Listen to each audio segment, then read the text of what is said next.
and Gilmore comes up with it. The Patriots pregame show is the world's largest virtual tailgate, featuring fans of the 6-time Super Bowl champion New England Patriots. Brady under center, gives to Michelle, runs it left, a dive to the end zone. Touchdown Patriots! Michelle for 6. That's the offense I know.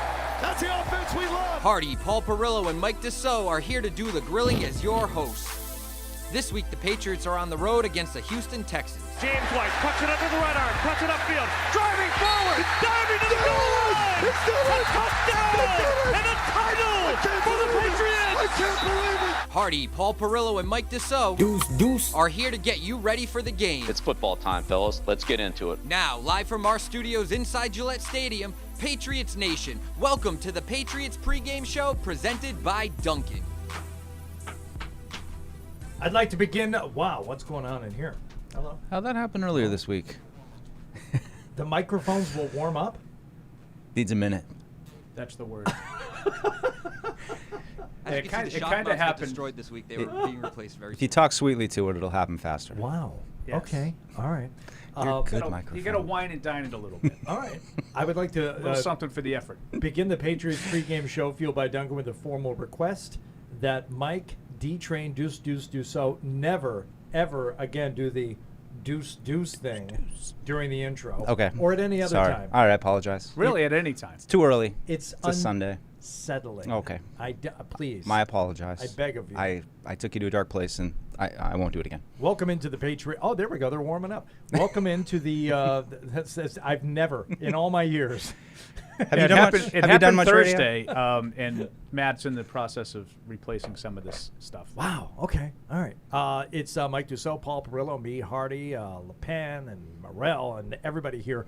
That makes this wonderful show popular. It is popular. It is popular. Possible, as the Patriots visit the Houston Texans this afternoon. Gentlemen, kind of a letdown, a come down after the drama and the suspense and the afterglow of the Tom Brady visit here on Sunday night. So we'll spend a bit of time just kind of wrapping up on that and thoughts after that game, which we already did, obviously, the post game. But looking forward, of course, and looking forward to our Behind the Enemy Lines guest of John McClain from the Houston Chronicle. Nothing but the best today. All time. It is. He is our all-time favorite. He's here. out to defend his crown. Can you imagine what he's going to talk about this team today? How he's going to take a blowtorch. How to he's going to discuss the Texans. But anyway, I don't want to spoil that. That's No. coming along shortly. But how was the come down this week after the Bucks game? You know, how was it here at Gillette Stadium here Monday, Tuesday, stuff like that? I mean, I think a big portion of it was the COVID thing, and Isaiah Wynn and Michael Onwenu ended up on the COVID list. So we talked a little bit about being worried about a letdown game. You're going to Houston to play a team that's 1-3 and coming off a bad beatdown to the Bills. But I think some of these offensive line issues have taken some of that focus maybe that was lingering from the Bucs game a little bit and put it on that. That's going to be the big focus today is what are they going to do on offensive line? Who's going to play where? Yeah, I agree with Mike. I did kind of sense a little bit of a hangover on Monday and then into Tuesday. And I think that the overall mindset was that I think of excitement and enthusiasm for how close the game was and how they had a chance to win it. I think there were people that were sort of disappointed that they didn't go for the fourth down, as we talked about last week in the postgame. But then Mike's right. I think after that, you sort of turned your attention to the personnel that was missing. And I agree with Mike. I do think there was a sense that maybe, well, we got this. This is Houston. They're terrible. Even though we're 1-3 and they're 1-3. We're not really like the other 1-3 teams. We're different. We're special. And I kind of worried about that a little bit. But now I think that that's out the door because you just have too many missing pieces now. I'm not overly concerned with it because I feel like there are things that can be schemed around. It's not the quarterback out or the main cogs. You're missing some linemen. It's not ideal. I can't ever recall a time in the NFL where a team went into the game, that one game, going to miss 4 of their 5 starters on the offensive line. Now, I've seen lines get decimated over the course of a season, but we're going from week 4 to week 5, and we're losing 3 different guys. Obviously, the 4th one was already out. But we have 3 guys that started on Sunday night that won't be playing this Sunday afternoon. That's somewhat unprecedented. Yeah, I would agree with you, and I would also agree with the whole notion that we're not like the other 1-3 teams. Early on in the season, there were a couple of teams that were 0-2, and a handful of them looked like they're not really an 0-2 team. They're a tough team. They played tough in those 2 losses, playing against good teams. Once you get 4 games in, you look around and say, okay, I think the Patriots, had really, really good efforts in 2 of those losses, but at this point, when you get to that almost quarter pole mark, and I've learned that the quarter pole is actually the last How did that quarter. just become common knowledge this week? This is the 3rd time now someone's brought up the pole being the actual how many are left. It's a big PFW nonsensical conversation. Apparently not nonsense. It's actually. You think I don't listen? But the idea that you're really not. Well, you really are. You really are. And there are teams out there that you didn't expect to be 3-1 that are, and there are teams that they're 1-3, and that's kind of where you're at now. But they're still finding out. They're still figuring out what they are. Absolutely. Yeah. And I do think there was some encouraging things last week. We talked about a lot of the stuff in the post-game show about. At least they showed that they had the ability to step up a little bit in weight class and play and at least compete with one of the better teams in the league. On the negative side is basically you've had 4 weeks of making the same kinds of mistakes. And I keep saying the 3 Ps. It's protect the ball, protect the passer, and stop the penalties. Those 3 things have been problems in all 3 games. And until that changes with any level of consistency, I don't think you're going to win more than 1 out of every 4 games.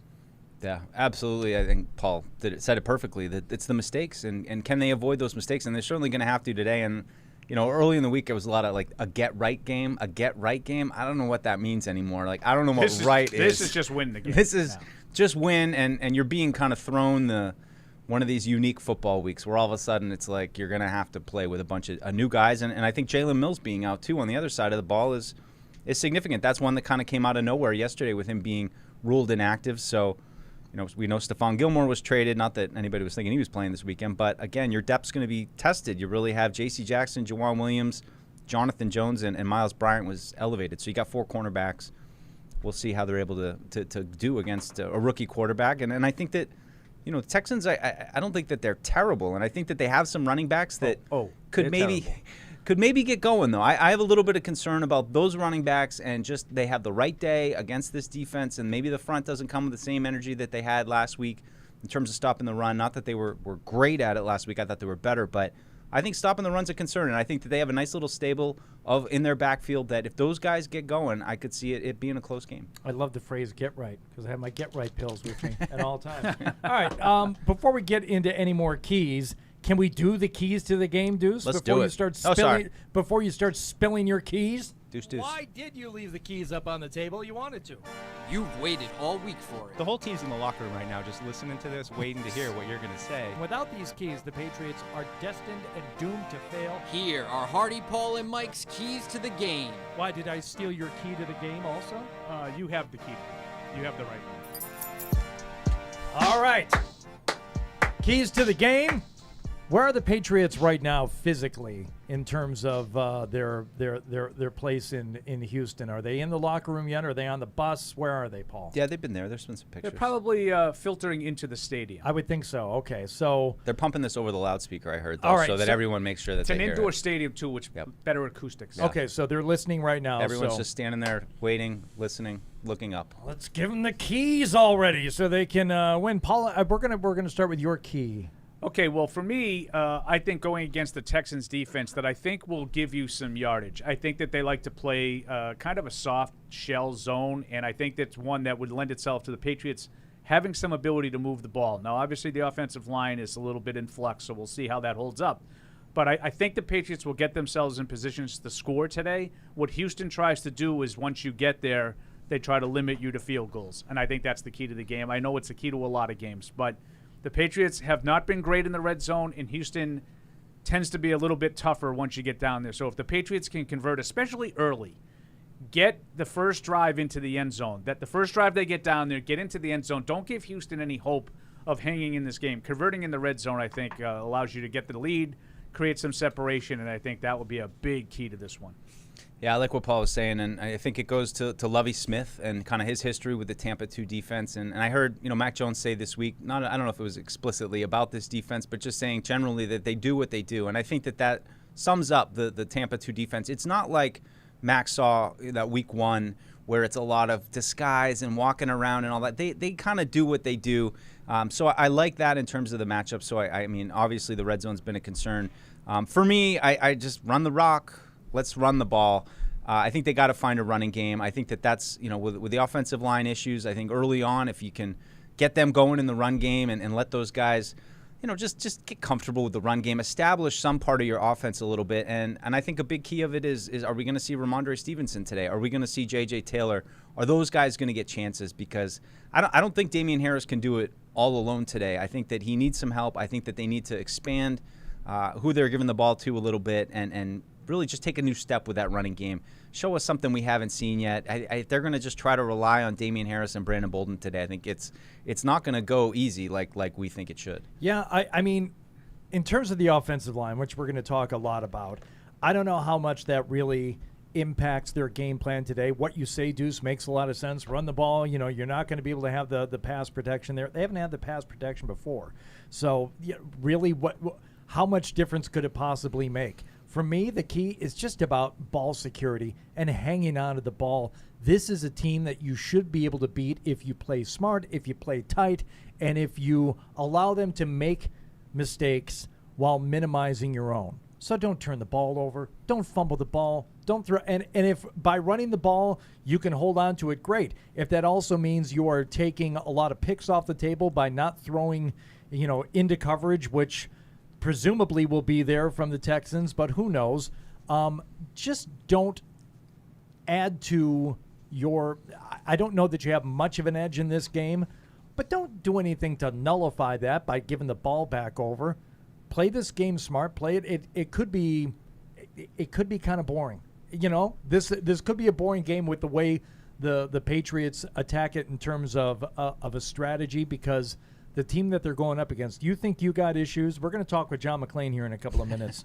We're going to find out about issues. You don't know from issues. You don't know from issues. So let them have their issues. Let them have something approaching a mental breakdown on the field. And while they're doing that, you just hold on to the ball and get yourself into field goal range a handful of times and see if that's going to be enough today. I hope so. And I think the injuries just add this whole new thing. And like you said, it's like, how much worse could the protection be? Like, maybe we'll find something here. And I think the Trent Brown part of it is something too. And as Paul mentioned, he hasn't been around. He played basically the first drive or two, and then he's been out. So I think it's 7 plays. 7 plays that they've had to figure that out. So maybe looking at the silver lining of this, if they can come out of here with a win, is maybe they can find something that works for them a little bit better on the offensive line. Maybe Justin Herron is better at left tackle than he has been at right tackle. Maybe they give him a shot there as well. So I found that interesting to see our buddy Mike Reese this morning sort of threw that out there. Maybe Herron at left tackle, leave Durant at right tackle, so no Kajust, which I thought was somewhat interesting. And then he thought maybe Ferentz, Andrews, Karras in the middle, left to right. So I think Mike generally has a good feel for these kinds of things. I think he talks to people and has an idea of how it might unfold. So if I had to wager something, that would be my guess. Yeah, and I mean, Justin Herron has played. I mean, Kajust hasn't played at all. So I mean, it makes sense. It's just right now, Kajust is kind of that weird guy where he's stuck in the middle. Corey Cunningham last year, we're not really playing even when they need guys. So we'll see. He's probably just back up today. All right, so we'll, of course, be bringing you warm-ups when they happen here. We'll find out a little bit more from Houston. What? Can I get a little early red zone, Paul? Tea? Yeah. I don't generally give you the red zone during the pregame show, but we do have one quick because during the pregame show of a 1 o'clock game. But we do have a game in London today, and I liked that little Kyle Pitts celebration after his touchdown for the Falcons. He and a teammate doing the little sip of tea. Yeah, like throwback to Gronk when Gronk was there doing the. Yeah, I like that one too. I know you probably don't because two things. Back then. Two things. Okay one, then. it's Gronk. You hate him. And two, still liked him. And two, it was fun, and you're anti-fun. So those two things, I think, make sense, and they're fun, and I like fun, and they're great. If you were to, let's say, Deuce, you get picked up by a team next year and you end up playing in the London game, and you got to come up with a touchdown celebration. I think they've both been used up. I don't know what else you do to signify that you're in London, something that you can demonstrate in the end zone quickly. How about this? I got one. Let me pitch this to you. How about a little Austin Powers team dance where we all start doing the do-do-do-do. You know what I'm talking about? Little Austin Powers dance? That's kind of British, right? It's not bad. I don't know if enough people are going to pick up on it. Maybe John McClain will have some ideas for us. Let's go behind enemy lines. You know the view from New England, We go behind enemy lines. but what about the view from the other side? Well, I'm doing great, even though I miss being there with you guys. And that's why you're our favorite pregame show guest every year. You guys know you tell everybody that. Time now to go behind enemy lines. My God, it's coming right for us! Joining us now behind enemy lines, John McClain of the Houston Chronicle, our favorite all-time behind enemy lines guest. John, it's Hardy and Mike Dussault and Paul Perillo. Good to talk to you again, my friend. Guys, it's my pleasure. How are you today? And good luck to the Red Sox. Oh, yeah, that's right. I was thinking about Does that this mean we earlier. have to wish good luck to the Astros now, just to be, Yes, you know, do. I'd love hospitable to and see the everything? Astros. I'd love to see the Astros and the Red Sox playing in this next series, since both of them have great hitting. It would be exciting, and hopefully they can pull it off. Well, there would definitely be some drama between those two clubs. But we got another game before that today, John. We were sitting here talking about the woes of the Patriots when it comes to personnel, specifically on the offensive line. But we decided to kind of let you lay out what's going on with the Texans right now. Are there any problems with this Houston Texans team right now, John? No problems whatsoever. They're 4-0. They're a Super Bowl contender. They're coming up on nationally televised games. Everything is just great with the Texans. All right. Good to hear. Well, That's bad news for the Is that Patriots. all? They're banged up. John, The Texans are 1-3. They've lost 3 in a row. Their quarterback, Tyrod Taylor, played great in beating Jacksonville, and they were 14-14 at Cleveland when he pulled a hamstring muscle on a 15-yard TD run. Hasn't played since. They played their rookie third-round pick, Davis Mills. He was not ready to play. He had only 11 starts in college. Mac Jones had only 17. And today, the way I look at it is Davis Mills is making his 14th start since high school. And they wanted to play him on the second half of the season, after the bye week, which would have been like the last 8 games. But they decided, okay, let's see what he's got. And he took a huge step back against the Bills. He was terrible. 4 interceptions. They had 5 turnovers. They got stomped.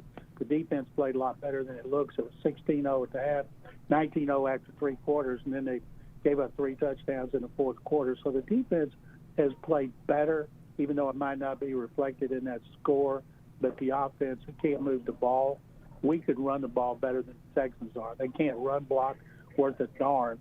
I'll bet you the Patriots, with 4 new starters in the line, run better than the Texans. And I know you guys will laugh after minus 1 yard, and that makes the Texans 42 yards at Buffalo look like an onslaught.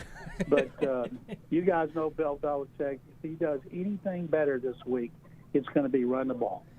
John, I just want to ask you a little bit about Brandon Cooks. We're familiar with him here. He's off to, of everybody on the offense, a pretty good start. What have you seen from Cooks, and what does he mean to the offense, and specifically to Davis Mills here? Cooks, let me go back to last season. A lot of people blasted Bill O'Brien for trading a low 2, the Texans 2, to the Rams for Cooks. He had concussions. He had the worst season of his career, and then he was tremendous. This year, he's their second best player on the team behind left tackle Laramie Tunsil. And teams have not been able to stop Cooks, but the fact is, when you got a rookie who's struggling, you're not going to be able to utilize him the way you would have, say, with Deshaun Watson or Tyrod Taylor. But he is their best skill position player. They'll try to find ways to get him the ball, but they're struggling to move the ball, period. And he's one of the few bright spots they have. With Mills specifically, you talked about the struggles he had in Buffalo last week, John. But the first game we got a chance to see was one of those nationally televised Thursday night games. And I actually thought there were a lot of similarities between Mills and the Patriots' own rookie quarterback, Mac Jones. Looked like that night against Carolina, he did a nice job of sort of getting rid of the ball quickly, keeping the ball out of harm's way. Is that more in line with what you think of Davis Mills, or was that a fluke? Well, the game before, when he came in in the third quarter, Cleveland with 14-14, He pulled them within 24-21 in the fourth quarter, and then they missed a field goal before they would have tried an onside kick. So he did a really good job coming off the bench. And in Carolina, they pulled within 19-13 in the fourth quarter, and Carolina scored another touchdown. He didn't turn it over. As you guys know, it's all about don't turn it over, and they emphasize that so much to him. To me, I asked David Culley, the head coach, is that overcoaching? At what point do you worry about it, be afraid to make any throws other than just check downs? And they said they don't think so. He's a really smart guy. He's got a great arm. He's 6'4", he's 220. He went to Stanford, had 36 on his Wonder League. He just has very little experience. And now he's playing with a team that can't run the ball. Their pass protection's better than it has been, and he's no threat to run like Deshaun Watson was, like Tyrod Taylor was. And I wrote a column this week, when Taylor comes back and that he's eligible to come off injured reserve this week, and it might be another week, will he play or will they stick with Davis Mills? I think if Mills shows any improvement today against the Patriots, he'll keep his job. If he spits the bit like he did in Buffalo, then Tyrod Taylor will play when he's ready. But I'm guessing they're sticking with Mills because Tyrod Taylor signed a one-year contract. He's not the future. The odds are Mills isn't either, but they have to find out because it'll have a huge impact on the next draft. John McClain with us now. Cal McNair finally spoke a little bit about Deshaun Watson earlier this week. Does it change your feelings on what's going on there, and what do you think is going to happen? Absolutely not. I know what's going to happen. It hadn't changed since March. No matter what you guys read or hear nationally, Nick Caserio wants 3 1s and 2 2s. And when he gets it, he'll trade it. Nobody wants to give that up when you still have 22 lawsuits, including 10 criminal complaints of those 22. You have an NFL investigation, police investigation, and you have the FBI looking into it. Nobody's going to trade that for a quarterback when you don't know when he'll play. I think they'll wait till the draft because other teams are going to need quarterbacks. Look at Pittsburgh. Would they get in the sweepstakes? What about Atlanta, bringing back home state of Georgia because Matt Ryan's got a huge cap figure? What about Seattle? Will Russell Wilson be moving on? They would be very wise to wait until the next draft, hope the legal issues are resolved, and then just get teams bidding against each other. John, aside from the Watson situation, which obviously is the big piece of it, how have you seen Nick Caserio do here as he's come into Houston? And what have you kind of seen his philosophy as he tries to remake this team? Nick has signed a 6-year contract. Cal McNair gave him total control to do what he wants. Now, McNair keeps up with what's going on, but he's not the kind of owner that tells them what to do. He signs off on what they want to do. That's why he hires them. And so Nick is totally remaking this team. At one point, camp, he had 53 new players, 30 with at least 5 years of experience. He's doing what Belichick did in his first year, getting some veteran players he thinks are their kind of guys who will help them establish culture. And then next year, when they have their draft choices, and they hope to have 2 or 3 more for Watson, and then Nick's made a couple of trades for more, that's when they start to bring in young talent after they've established the culture this season. And if you're not a good culture fit, you're out of here. Defensively, John, real quick, just I know the numbers, and you had mentioned how some of the numbers might be a little deceiving because they haven't had much support from the offense. But is this a defense that is capable of keeping the Texans in some games as the offense works it out? Capable, yes. Even in Buffalo last week, it was 19-0 after 3 quarters, but they just couldn't score.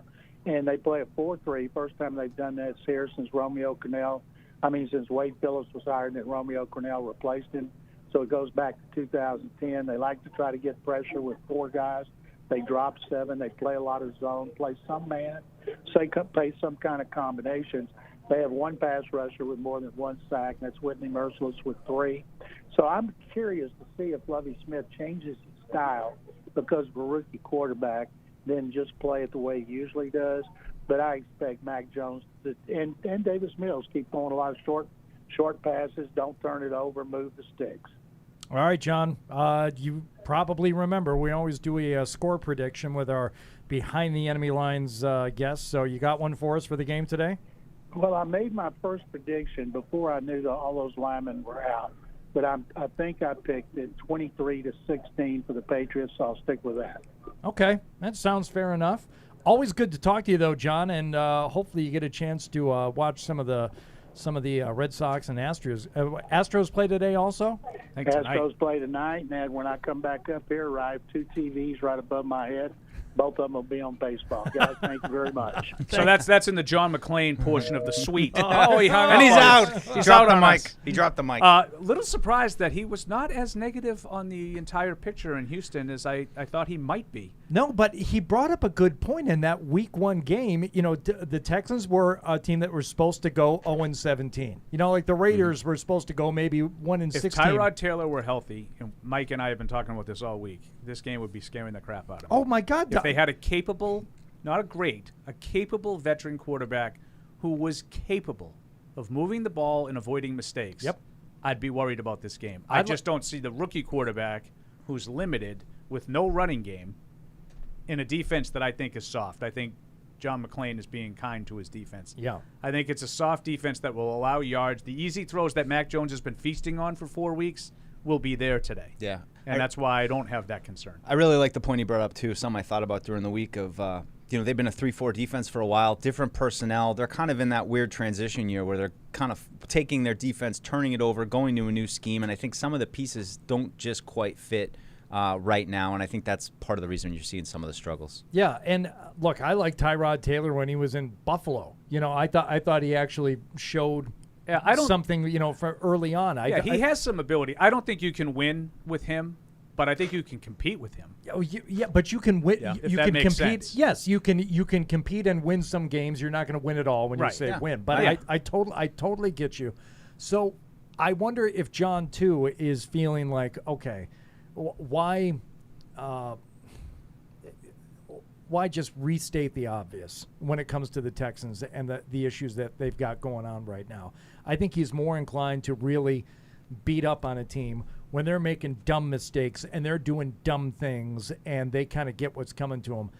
I mean, for a team that's already dealing with their quarterback with all the issues that Deshaun Watson has, to have it then compounded by having your backup go down, it's like, what are you going to do? You know, are you really going to kill them for the position they're in right now? So I kind of understand his take on the team in general. Yeah, grace period, right? They're in a little bit of a grace period right now. They've got a lot of issues that you can't quite blame all on them. They got new management who's putting it together, so it's... Yeah, I mean, I can understand where he's looking long term. I agree with you guys. But I was thinking that maybe they didn't have as much to build with as he made it sound. And the other thing is, I think John McClain, I think we can all agree, is one of the more balanced national kind of guys. I know he's a Houston-based writer, but he's a national NFL guy. I think he's telling you a little bit about what he thinks about the Patriots when before he knew about any of the injuries, all he picked was 23-16. Yeah. Yeah. You know, like, so he thought these teams were similar heading in. I feel the same. These are a lot of my scores were, too, this week. Maybe I'm way off. Well, I mean, I might be eating some humble pie during the post-game show, but I feel like, you know, as much as I mock and ridicule like the 1-3 thing, I do think the Patriots are a much better 1-3 team than Houston is. I might be eating some pizza pie before the post-game show. With pineapple on it? Can we do like a segment about what we're going to order for lunch today? Not right now, but later on. Can you focus? I'm so hungry. Okay. I had a donut. Our Patriots pregame show is fueled by Dunkin'. It is. And it's great, and I plan to have another one during one of our breaks, but I'd also like to talk about lunch at some point. So let's go to Pat Nagawam here. Pat, have you had breakfast this morning? Hey. If so, what did you have, and what are your mimosas? lunch plans? Yeah. Oh, of course, man. I made French toast, some bacon, and some eggs. Cool story, Hassel. And yesterday was my birthday, so my wife's making me some filet and lobster today. Oh, nice. Why today? Why not yesterday? Because today's game day. She had her 30th high school reunion yesterday. Oh. So she was gone all day. All right. Well, happy birthday. All right. What do you got in the game She was gone. today? You left her alone at the reunion? You know what goes on. You know what goes on at reunions. She left me alone to watch 3 kids. The old high school quarterback's going to come calling. Sorry to hear that, Pat. That's all right. I mean, one less headache for me, you know? It's like I say about my wife. I just hope she finds someone. I hope she finds someone that makes her happy. So I could see this game shaking up where I think the defense can build on, especially the secondary can build on. their strong performance that they had last weekend, even with them dealing Gilmore away during the week. And I think the one guy that you just really have to worry about is Brandon Cooks. I mean, I think they have something like 60-something completions, and he has 27 of them, and the next closest wide receiver is Danny Amendola with like 6 or 7. Yeah, I think he's got 28 actually, and there's no one else over 10. So yeah, I mean, my guess is J.C. Jackson will be seeing a lot of Brandon Cooks today, and wouldn't be surprised if he has a considerable amount of help as well. They're not going to let Brandon Cooks. I would be stunned if Brandon Cooks has a 8-catch, 120-yard performance today. He's really the one glaring weapon they have in the passing game. Yeah, and even if they give up some plays to him, I think as long as they're able to shut the run down, which hopefully this is the week they do it, I think that you can afford to have Cooks catch a few passes and still beat this team soundly. I got them winning 27-6, guys. All right. That's all I got. All right. Appreciate it, Pat. Happy birthday. Enjoy your Jack Walsh airplane meal. He's going to get the surf and turf. Tell you what, if you're not going to eat anything. Get a little surf and turf get a little action surf going. and turf.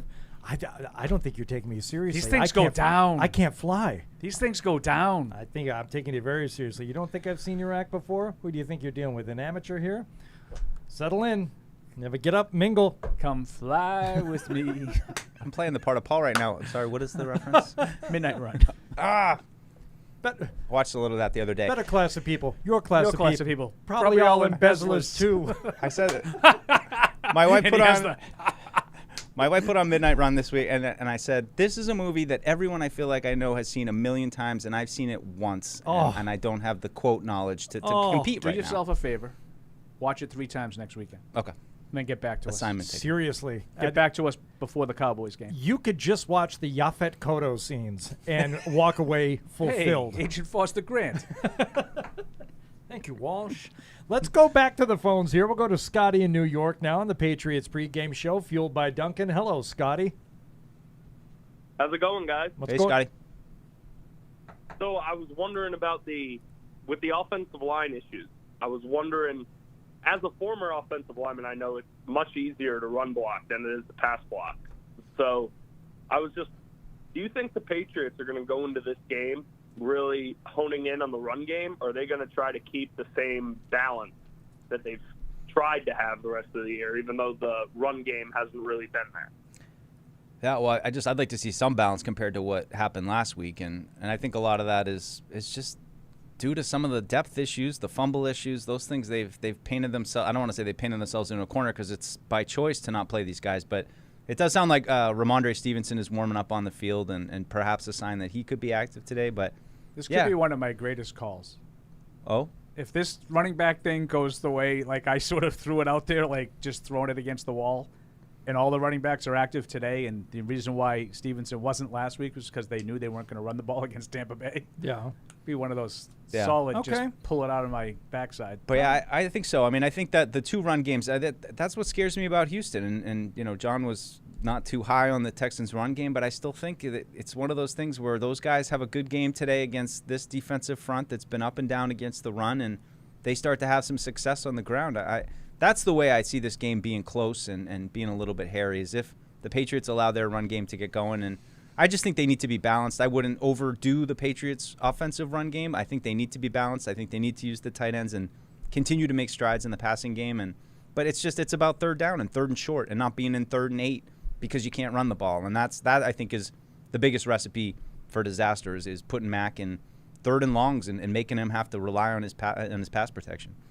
All right, Scotty, appreciate the call. Thanks for checking in. It's an interesting tweet from our buddy Bob Sosi, the play-by-play voice of your New England Patriots. First time for everything. He talks about one team is rebuilding, the other is reloading, or reloaded. Each is 1-3 starting rookie quarterback struggling to establish the run of late and losing the all-important turnover battle. He has some numbers to illustrate, and he says if the season turnaround it's going to have to start with turning around some of these trends. Plus or minus 2 turnover margin, excluding the Jets, they have 1 takeaway. The last time they recovered an opponent's fumble was Week 4 against Kansas City last year.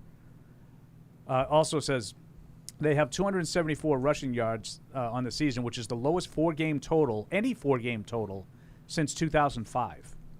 And they have 245 penalty yards, which is the highest four-game total, again, any four-game total since 2006. So there's some numbers that need to be turned around. We talked about protecting the ball and protecting the passer. He didn't have that in there, but also the penalties. So two of my 3 Ps, Bob Socci gives you the raw data to illustrate just how bad it's been. And some of that, for me, feeds into why they maybe got Jamie Collins. And I mean, I've been harsh on the linebacking group, and I think that he's a little bit of more of the same. But at the same point, he's a guy that makes plays. You know, that's the biggest thing. They just haven't had guys making plays. And Judon has made plays. He's gotten in the backfield. He's getting after the quarterback. But you look at the stats from, when Jamie Collins was here, granted, his career high, but 3 interceptions, 3 forced fumbles, 7 sacks. I mean, the guy can make plays. So if he's able to do that, I think that's why they got him. And I just think that's what they're missing right now on defense. Not enough of those guys making plays, especially in the front 7. That is the numbers from Bob are sobering, but the one that kind of stuck out is they haven't recovered an opponent's fumble since week 4 of last year. I mean, and I think the ball's been coughed up, since then. What? I would think there has to be an opponent's fumble in virtually every one of those games that they played since then. Maybe there were a couple that weren't, but you've had, I don't know, a dozen chances at jumping on a ball fumbled by the opponent since then. You haven't gotten one of them? And I would say, too, like part of my kind of belief is that, some fumbles recovery seems somewhat random, but I still think that speaks to the toughness of your football team, how hard you go after the ball, how, tough you tackle, how tough of a team you are. I think that stat does say something about what kind of team you are defensively. Forcing fumbles says a lot about what Mike is saying. Now, the recovery itself is kind of random. But I agree 1,000% with Mike. When you're forcing a lot of fumbles, that speaks to the toughness of your overall defense. And then if you force enough fumbles, you'll recover. Just statistically, you're going to pick up one. Now, last week they had a chance, and then they got it wiped out by that penalty on special teams. But there really hasn't been a lot of opportunities to do that. There hasn't been a lot of I don't think there was any other fumbles last week for Tampa Bay. No. They were clean with the football on a sloppy night. All right, let's continue with your calls here, 855-PATS-500. You can email the show, webradio@patriots.com, as the Patriots get ready to visit the Houston Texans today, get in the building. I'll be bringing you the warm-ups here shortly. We'll have the inactives, and we'll bring it all to you here on the Patriots pregame show, fueled by Duncan, along with Tony in Canada, who joins us now. Hello, Tony. What's going on? Hey, guys. Happy Sunday. Same to you. You too. My call today is not about the game, but it's more about the season, and I'd like to get a prediction from you guys. But considering what Belichick has done this year in free agency, do you think he missed the boat? In other words, is this going to be more of like a 1-3 season for us, and we're going to be drafting very high next year? Or do you think we're more we still have time to turn things around? And the other thing is about the run defense. Belichick did a lot to get some players to really improve the run defense. Everyone's talking about that. But it seems like that's one of our weaknesses, and I'm worried about next week with Dallas. But I'll hang up and listen to you guys. Thanks for taking my call. All right. A couple of parts there. Are you rethinking what they did in free agency? No. I myself am not. I think they did what they had to do, and I agree. Everybody loved it at the time. Everybody was gaga. I just feel like they needed so many. Yep. They needed so many pieces. I don't think they had much of a chance. But I was not of the mindset that they added, 10 Pro Bowl kind of players. They needed to add NFL players because they didn't have enough of them. And I'm not rethinking it. But to Tony's question about extrapolating out, are we going to just carry this forward? Are we looking at a 4 or 5 win team for the rest of the season? No, I think the Patriots are going to win more games than that. But I think that what that means is that you'll end up picking around the same spot next year as you did in the last year. Yeah, and I think that there's going to be work to do next offseason too. But I mean, is anyone complaining about having Matt Judon for 4 years? I think that's I'm excited about that. Tight ends are coming along slowly. Can you give me but another example of something that well, you're I not feel good complaining about. I still feel good about Jonnu Smith and Hunter Henry and having them for a few years. Like 3 games, did you give up on a freshman after 3 games? If they were draft picks, I wouldn't be giving up on them. But there are some new elements here. They're it's not like they're rookies. 5-year guys, 6-year guys. Yeah, I'm a little worried about them. But they've been okay. I mean, like, it hasn't been as bad as it was last year. I didn't sign okay. Well, I didn't give them the most guaranteed money a tight end ever got. They're figuring it out, Paul. They They're okay. They got a rookie quarterback. I'm giving them a little bit of time. I'm not down on them. I'm not as excited as I am about Judon, but I still think that there's potential I'll restate that I'm not rethinking what they did. They did what they did because they had to. They needed to get NFL players in here, and they got NFL players. Now, I don't think that they necessarily killed it in the offseason like a lot of other people do. I think they've had sporadic contributions from the entirety of that class. Judon is the one glaring exception, who I think has been one of their most consistent players in all 4 games. I think he's been excellent. That's undebatable. Yeah, and I will give them a little time getting to know, in terms of the tight end acquisitions, getting to know Mac Jones, and Mac Jones just getting to know the NFL. I will give them a little more time, and I understand what you're saying, Paul. No, you're not going to give up if they're draft picks. Of course not. And you would expect a little bit more, but it takes 2 to tango in this, in any offense. And I'll give them a little bit. We've already seen more. We saw more last week with them, targeting tight ends. And they caught touchdowns last week. The results, are essentially the same in terms of the points that you put up and how you look. But you're playing a real good team last week, but not a real good defense. Not a real good defense, but matter of fact, the worst pass defense. Tough night, tough spot, big spot for the kid, and we're not talking moral victories. We're not talking about it's going to be okay. When I see things that I ask for in these pre-games, whether it's targeting tight ends in the red zone or it's just things You're right. Things that I want to see. We asked for it and we got it. What am I going to? Gosh darn it, Hardy, you are right. Well, what am I going to do? Sit here and be a jerk and say no, I know I asked for that, but it's not enough. You got to be better than that. No, well, good, okay. I didn't say a touchdown for each of them last week was not enough. Yeah. I'm not saying. I didn't say they both caught touchdowns last week. I didn't say that wasn't enough. Well, that was great. My asks. How about a little more? My asks are pretty minimal right now. Okay, more. We'll get to the asks for this game later today. But yes, now we're talking W's. Now we're talking wins. I mean, just consistent contributions from those guys, every week. Not they both caught a touchdown. But with week. with the offensive line, though, it throws everything out of whack. It's like I don't know what to ask of an offense today when it's like who's going to be playing on the offensive line today? Yeah. Do you know these guys? A lot of guys that Haran, Ferentz, Andrews, Karras, and Durant. Okay. According to Mike Reese. And I'm going with Mike because he's my boy. Yeah, I would almost say I've been more. And unfortunately, I do know these guys, and a couple of them I know a little too much. Oh, I think I would say I'm more disappointed with the guys that they brought back and the guys that they kept around. I would agree with that. Than the new guys. I would agree with that. We haven't talked about Stephon Gilmore yet. How has that escaped our attention? It's a big game. Yeah, we did have to go through that midnight run recap. And we got the lunch thing still to do, so we'll get to it. But I don't know that we will. We may not have time, depending on what the menu is like from wherever we're ordering from. Alex in Chicago now on the Patriots pregame show, fueled by Duncan. What's up, Alex? How's it going, guys? What's up? Hey. Yo.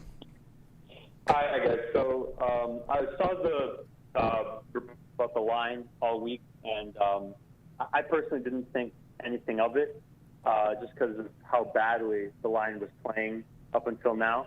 I'm kind of excited to see a new offensive line just because of how bad it's been. And I understand a lot of these guys maybe aren't as proven as, a Trent Brown or something like that, but is part of you guys excited to just try something else? Yeah. I don't personally view this as a bad thing this week.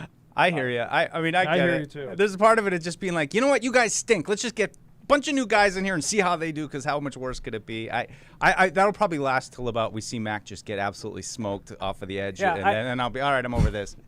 Yeah, I'm not a huge. I mean, as people know, I don't really obsess over the offensive line. I think they need to play better. I think the team needs to play better. Yeah. But there is something to. Well, it'll be different at least. haven't been playing great, so this will be a new look offensive line today. So I hope that lasts longer than like the first possession, because I could see that quickly being like, can we get Isaiah Wynn back right now?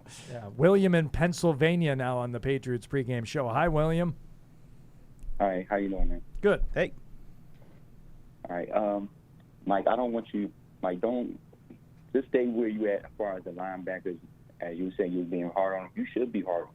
We brought back an old linebacker that's going to be, 32, October 22nd. Yep. You know, I'm like, why are you bringing back these guys back from 2019? You know, we're supposed to be getting younger. I don't know, man. My spirit is down with this team. I mean, like, on paper, it's teams that we should beat, but, you know, the offensive line is atrocious. The secondary is a mess now because of Gilmore's situation. Like, and I'm looking at Bill like, what are you doing? You know, I'm like, yeah, I get it. I think I do get it to some certain degree. It's just, I wasn't expecting this. I just not, man. You know, we look better last year. You know what I mean? With less weapons and less talent. We look horrible this year. We got more weapons and whatnot. So we didn't look better last year. I know injuries are part of the game and everything. It's just like, come on. You know what I mean?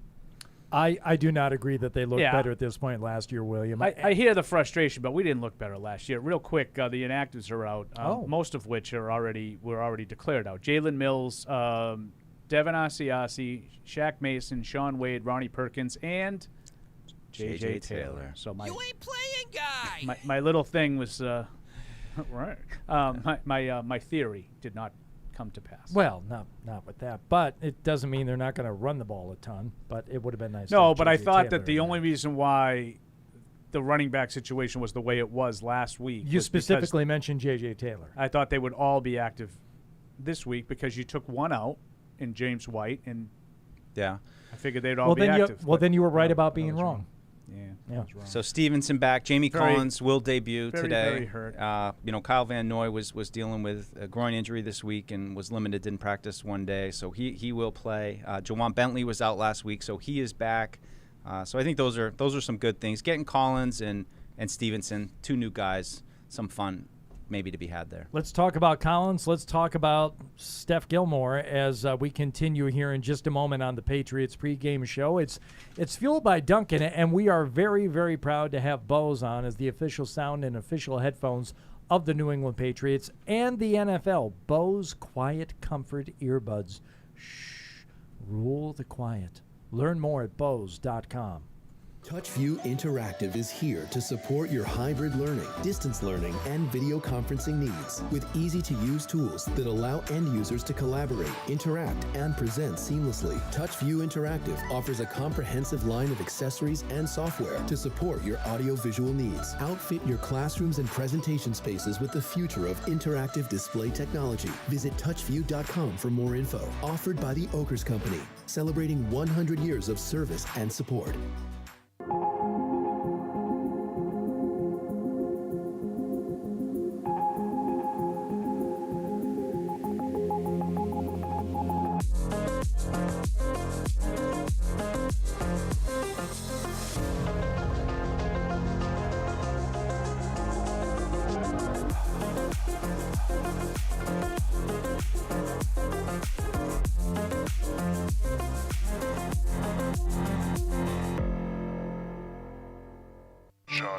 Join the conversation by calling the Ace Ticket hotline at 855-PATS-500 or email the show at webradio@patriots.com. I know he was broadcaster for the Miracle on Ice and everything. You know, really no big whoop.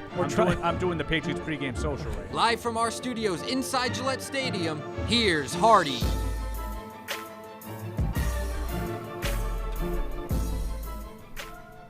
Patriots pregame social fueled by Duncan. Well, wash down a little. Just, you know something? Sometimes just a plain cake donut. It's the best. You know? It's like a steak. You don't need the frosting. You don't put a bunch of stuff on. Oh, yeah, you want some... The stuffing. You want some blue cheese. You want some red wine reduction. Why don't you just give me the steak? Why don't you just give me the plain cake donut, see how I like it? Yeah. I'll tell you how I like them.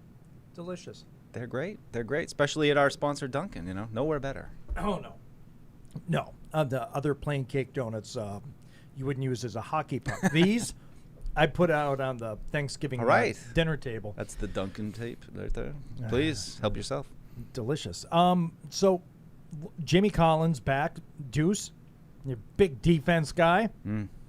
What did this do for you? Did it move the Deuce needle? A little bit. I mean, unfortunately, I think they needed to, just as I said in the earlier segment, of just the lack of a playmaking ability there from some of the older guys there in the second level, and I think that's been disconcerting and not enough. And you need guys like Hightower and Van Noy to exert their will, and I think that they haven't been productive yet. Maybe they'll find their stride. Van Noy's been injured a bunch here. He's always been on the injury report here through the last few weeks of the season. So I think Collins, he knows the system. We know he has maybe some up and down effort issues. We know against maybe run-heavy teams, he's not going to be exactly the key player in the game plan. But I think against passing teams, his athleticism is always welcome on the field, and just his ability to get after the ball. Like we're saying, force fumbles, interceptions. They can use him in a bunch of ways. He can play a little bit inside. So I think what I'm curious to see is how do they divvy things up now? Does this mean a reduction in snaps for Hightower, Van Noy, Bentley? I hope not Judon. And then on passing downs, Uche, Winovich, how does it kind of affect them as well? Because that's something Willie was talking about, where you feel like you need to develop the next round of linebackers, and we know how much success that they had with first Collins and Hightower, and then Hightower and Collins, Hightower and Van Noy, and then they got all three of them together in 2019, and we know how that kind of ended as a downward crescendo, which you don't want to have happen again. And our callers talked about that. Are we looking at another season like that? I mean, I think if they start to play better and you feel like you're building towards something, and hey, we've got some pieces, but I get what Willie was saying, and just the concern of these guys are they past their prime? Or are we trying to rely on guys that can't quite do it anymore? They brought in plenty of guys. There's no question Judon has been a plus playmaker, but they need more out of that defensive front against the run, against the pass. They need to make plays on the ball.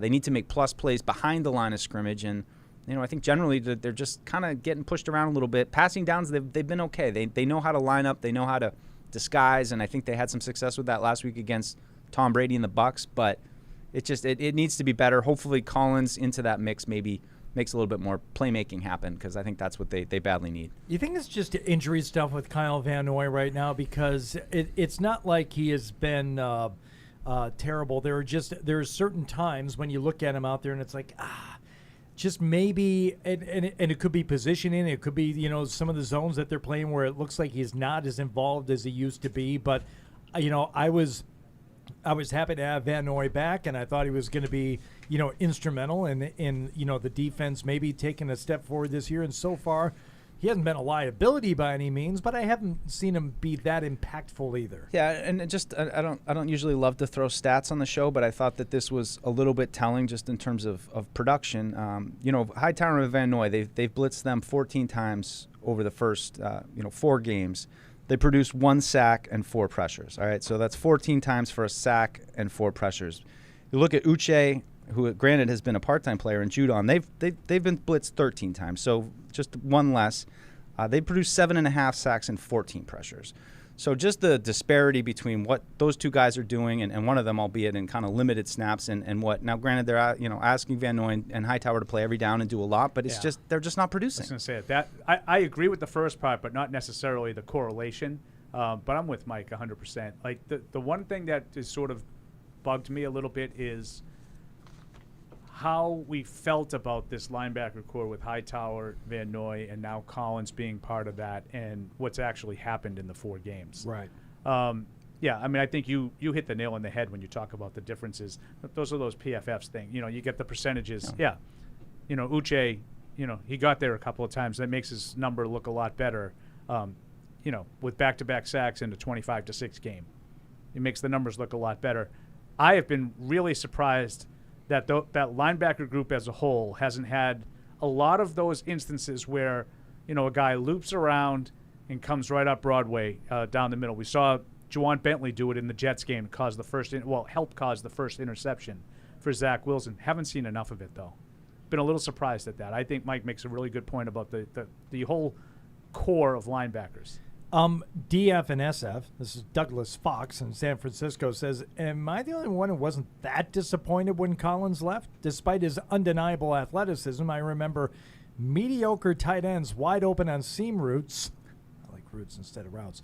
And running backs uncovered and scoring easy 30-yard touchdowns on wheel routes. How many more oops, my bad, got to do better next time players can this team carry? Yeah, that's a little harsh. Well, it's the 2015 AFC Championship game, I think, where it was a couple of those plays on Collins that he, I think, was kind of targeted on, or was it 15 or 13? One of those two. I think it was 15. But yeah, I think it Owen Daniels? I think so. Torched him in Denver. Yeah. And then he gave up a wheel route in the Super Bowl to, I think, Marshawn Lynch, who's not necessarily a gifted receiver. We will not have Danny Amendola to kick around. Nah, that's probably good for us. Nor Rex Burkhead, but we already knew he was out. But I think that's the book on Collins. That's, you get a splash play, and then you might get one where he's out to lunch. And I think that's what got him in Detroit. They wanted to play more younger players. They didn't think the effort was consistent. The Patriots are well aware of his issues, good and bad, so I think they're willing to work around it. I think it says something about what they got, that they're willing to put up with that again to bring Collins back, a guy who knows the system but can make some plays. But again, it just continues the theme of, I'm not sure where the defense is headed 2-3 years down the road, because I still think you need a lot of work, especially at that second level where you're going to need some guys who can run. I keep waiting for the announcement of another Patriots member first of the down? secondary. First down. No, maybe a former member of the secondary who might still be available, might be ready to come back and join the team. I keep waiting to see if that's going to happen. Just thinking about things, hearing things. No, another guy maybe who's still in town. I don't know. Kyle Arrington? No. Who are we talking about? Brandon Browner's in jail. Patrick Chung. No. Nah. I mean, they have problems at safety? No, I'm just thinking in terms of depth. Oh. I just wonder. I wonder if that's Is that what you hear? hear? Are you wondering it, or are you wondering it? I'm wondering it.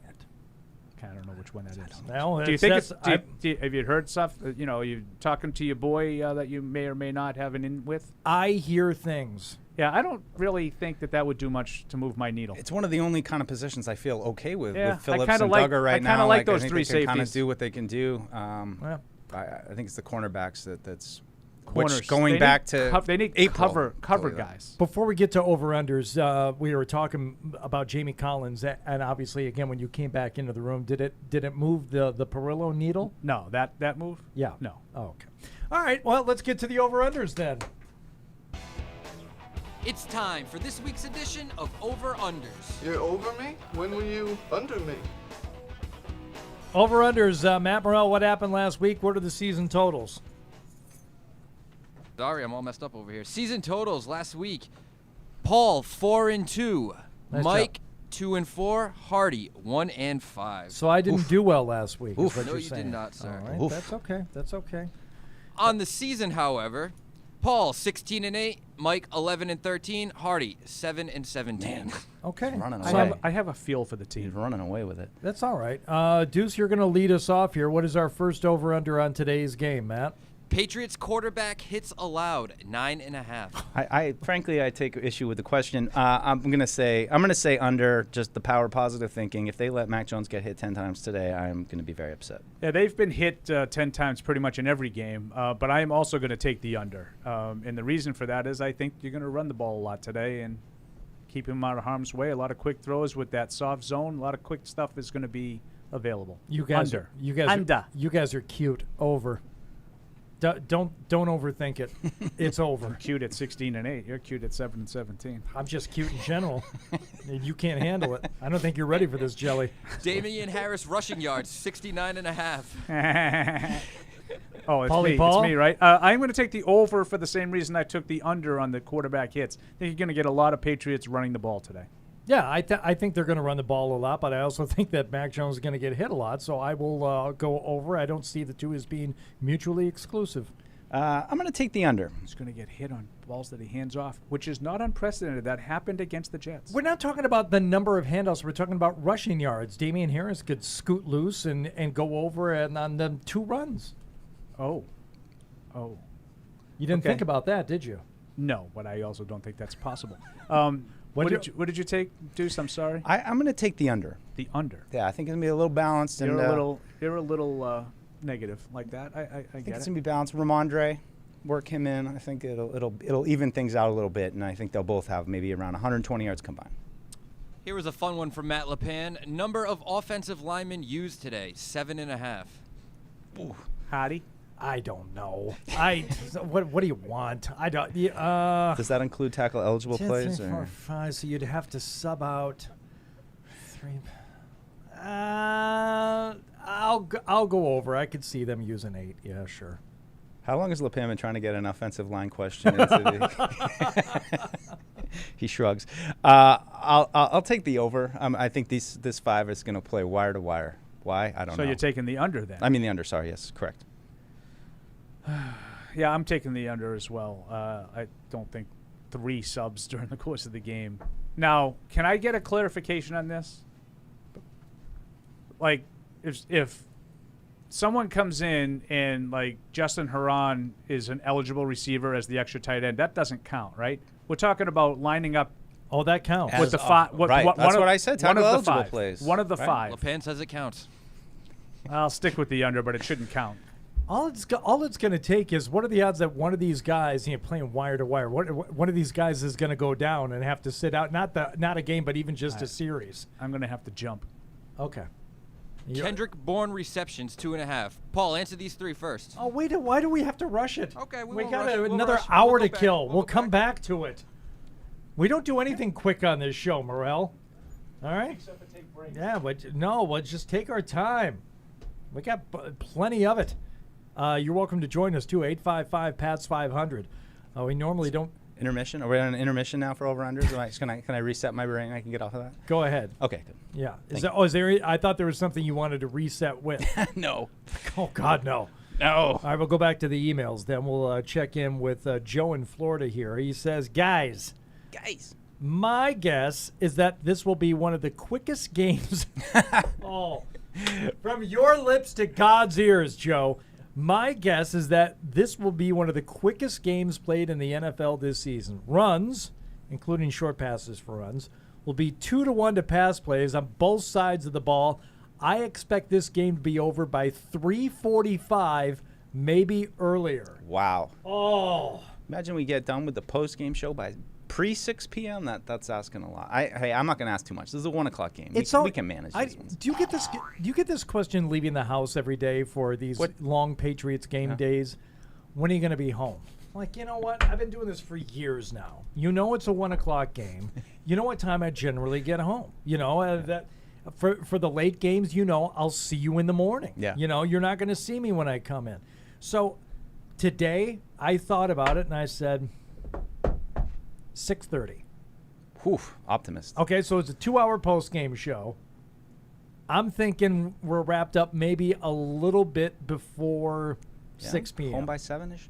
See, shout out to my wife. She was like, so you'll be home around 7. She knew. And then she's like, you're going to need dinner, too. So she's getting it down. Are you going to be home for dinner? That's the question I got. Yeah, and if we already ate, we'll get you something. So shout out to Lane for looking out. I've never met her, but I love her to death. I think she's a wonderful woman.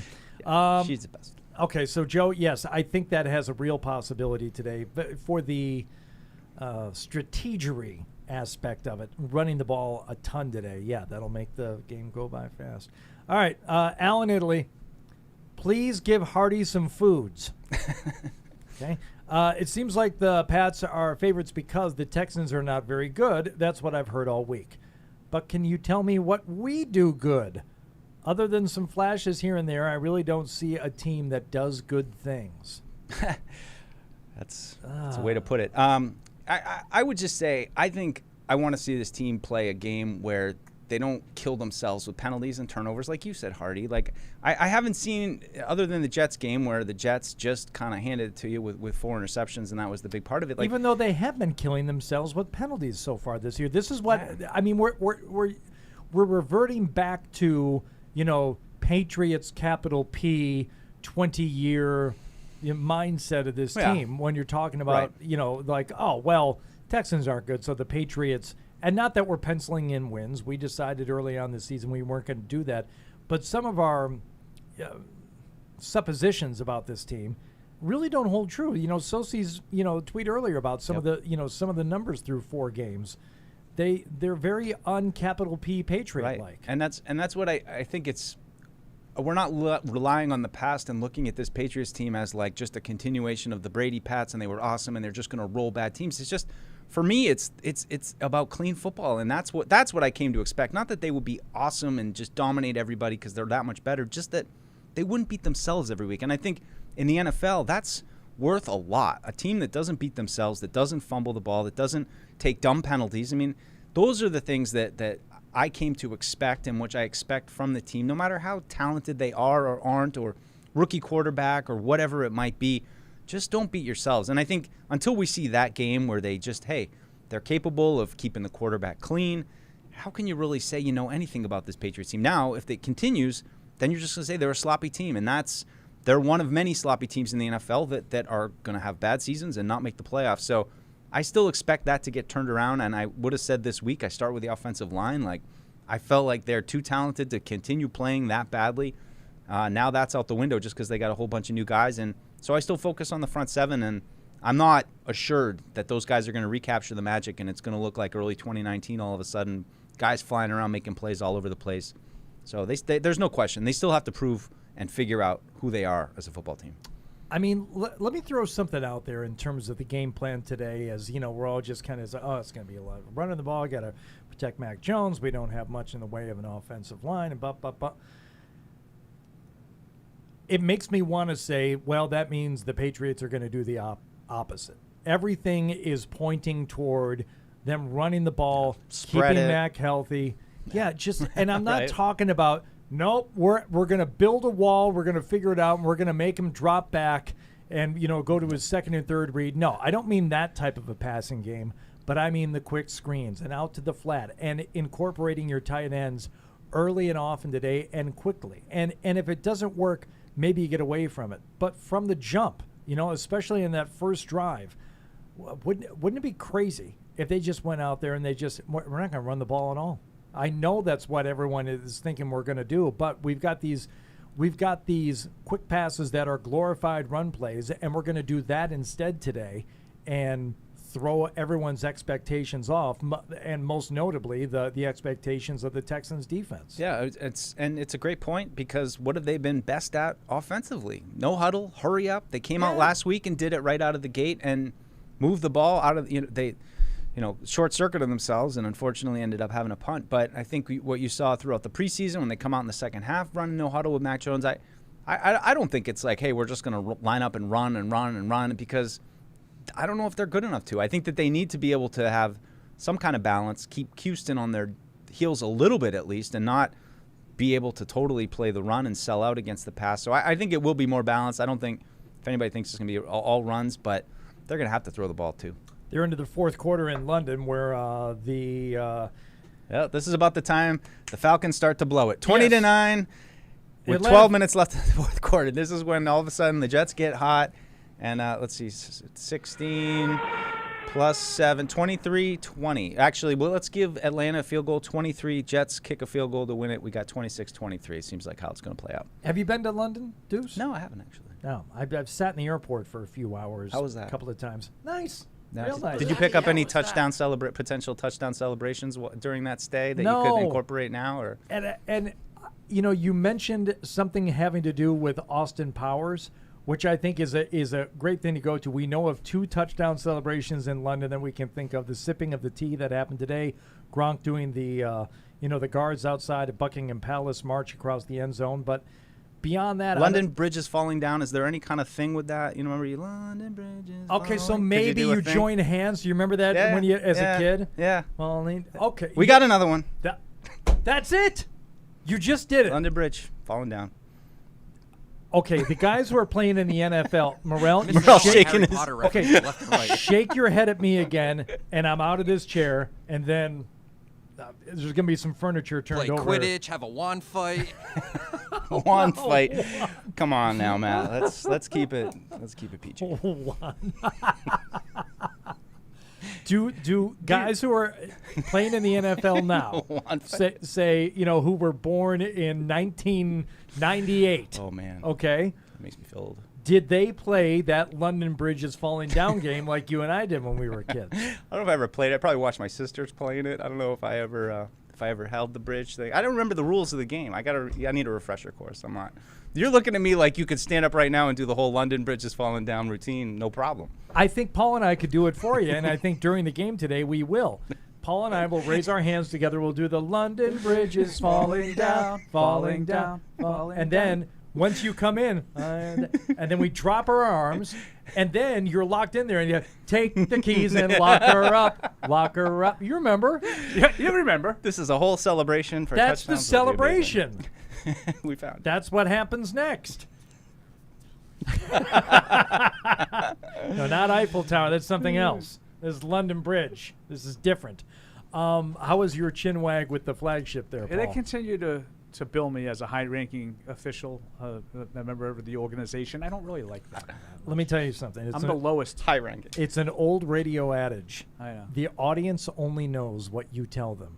So if those guys say to the audience, Paul Perillo is a high-ranking, Patriots insider, that's what you are. Then only bad That's things what they can think. come of that, is my point. Well, but what? anyway. Come on. Let's get back to the over-unders here. Matt Morrell wanted us to rush through them, and we said no. We didn't. No, we did not. So. Did you think about them more?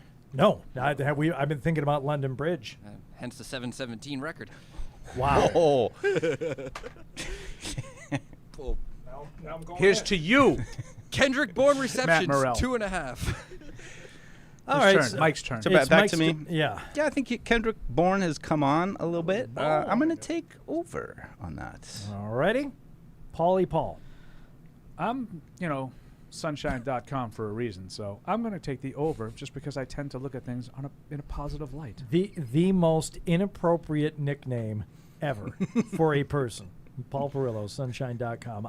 That is not true. That is clearly not true. I'm always in a good mood. I am going over on the Kendrick Bourne receptions because while you were out of the room, I have this theory about how the Patriots could and will play this game today, Paul. It's the classic Patriots do the opposite. You got to run the ball, 2-1, running the ball in terms of passing. How about if they just go out there and go 12 plays and not run it once?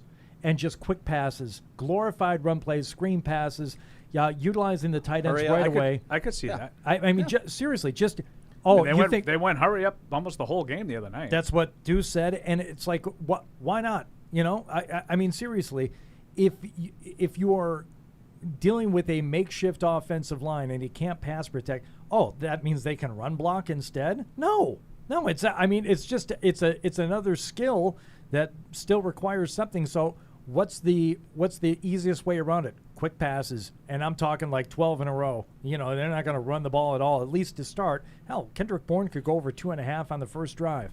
I'm going over. Booyah. Patriot interceptions at a half. Now, along those lines, I am known as sunshine.com, that- so I tend to look at things, in a positive light. So once again, I am going to take the over. Is this Patriots defense interceptions? Yes. Or Patriot? Okay. That's how I'm looking at this. Which I'm is looking it? at this as Patriots interceptions of Davis Mills. Yes, Patriots. Because you already making the put Patriots QB hits, which kind of triggered me a little bit. So, all right, just as long as we're on the Triggered defense. you. I was like, We're not 10 allowed- times. What? Do you know he's gotten hit 10 times in I every know. game But except for don't one? remind me. Don't remind me. It doesn't really matter. I asked, do you mean Patriots interceptions or the others? It doesn't matter. My answer is the same. It's over. I'm going over on both. Yeah, I'm on over on the Patriots interceptions. I like Jay Jones. Whoa. Jay Jones. Let's get one. Hold the phone. Yeah. So you're predicting Mac Jones will also throw a pick? Yes. Oh, wow. I think they're going to throw the ball out today. So we're over all around on the Patriots picking off passes today. Yes. Okay. And to wrap it up with the total score, 39.5. Oh, I got to go Hottie. first on this one. All right. I'm going under. Yeah, I'm going under too. And I am as well. All right. I think the Patriots under has been a pretty solid play thus far this season, and I'm going to continue to ride it until something RJ changes. Bell would be proud. All right, there we go. Those are your over-unders. I'm not saying the season is getting away from me. It's kind of getting away from me. I'm close enough to Deuce where I could have a couple of good weeks. But, Paul, didn't you wax us in the over-unders last year too? I don't know. Who were He knows. He did on the picks. I know he did on the. No, I think that was the one. I think we were all pretty similar on the over-unders, but I think I had a good year on the picks. All right. And the six-packs. All right. So the Sunday six-pack will be coming up a little bit later, and we have an actual six-pack today to make up for that Reese's Peanut Butter Cup two-pack that we were left with last week because of the late game. But welcome to join us here on the Patriots pregame show, fueled by Duncan 855 PATS 500. Send your electronic mails to webradio@patriots.com. Steph Gilmore, initially reported as released this week, ended up being traded. What were your thoughts initially, Deuce, when the news came down? Well, I think Paul had an excellent write-up on the site, which points to, I think, that they missed an opportunity. And last year, when it looked like things were going downhill, you knew that you're probably going to have to hit the reset button. That was, I think, the time. At the trade deadline last year, you probably could have gotten, I don't know, second, third round pick, something in there.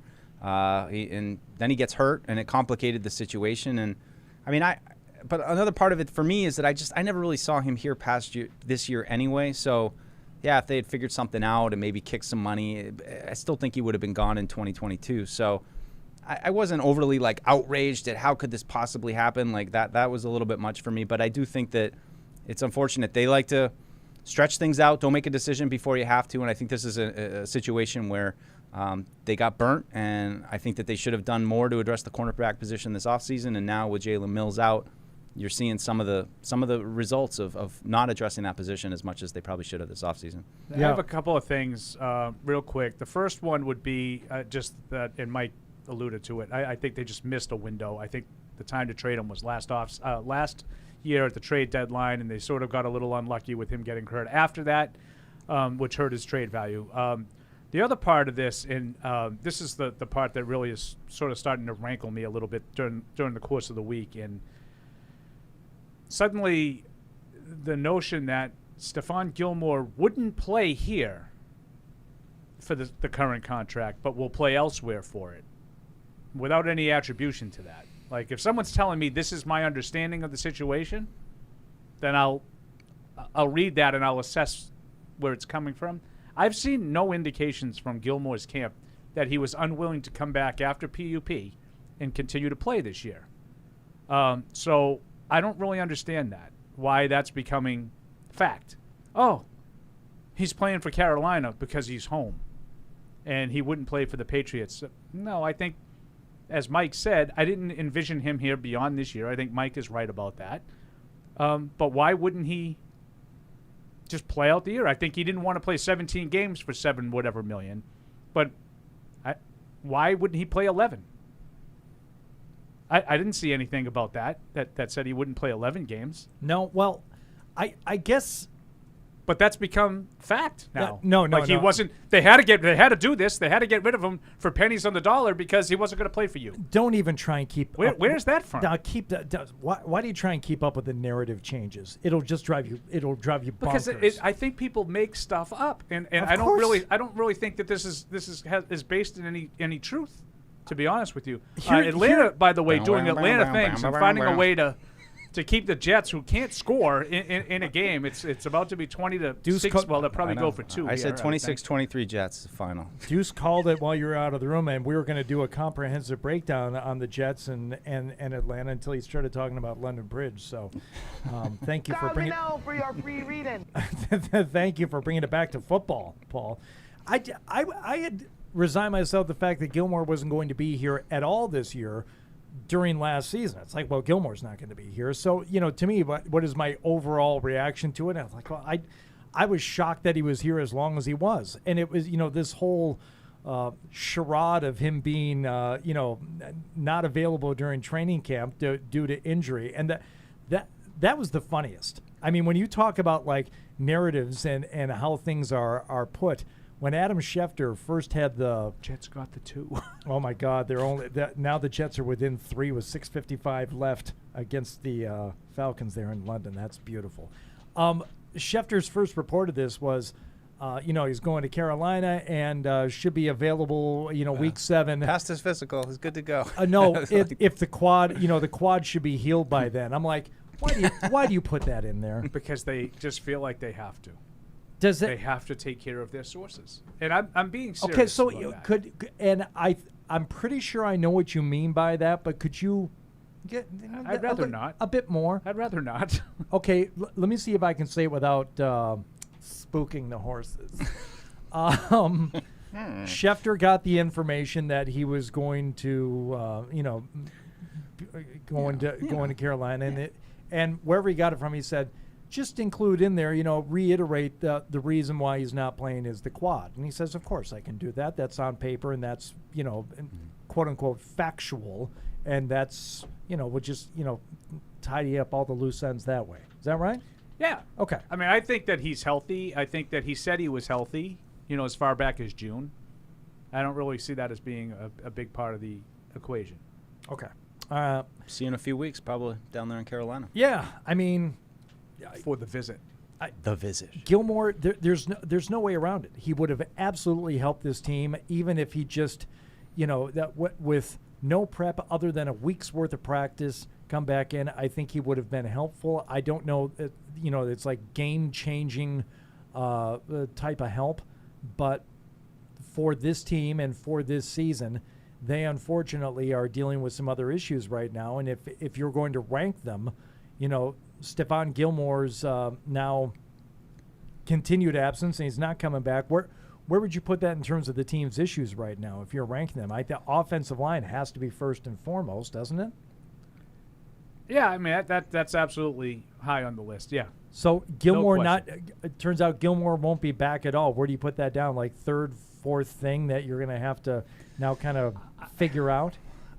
I mean, I think it's a bigger thing just long term, because I don't really believe that they see J.C. Jackson as a long term solution at cornerback. I don't think that they're going to pay him a bunch of money like they did Gilmore. I think Gilmore was kind of a perfect storm of cornerbacks that is quiet and is not like that loudmouth who wants, and he does this, went about all this business perfectly, kept it in house, isn't airing his laundry, and hey, you guys don't want to do it, no hard feelings.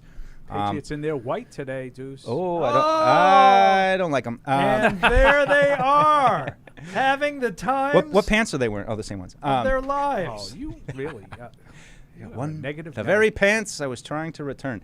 But I don't know what they're doing at cornerback. And I think that is I always look at Aqib Talib's arrival as this kind of little bit of a sea change where they're like, look, we got to go out and get corners who can play man defense and line up and follow guys and take them out of the game. The league has gotten too good. If you're trying to play zone all the time, these quarterbacks are going to pick you apart.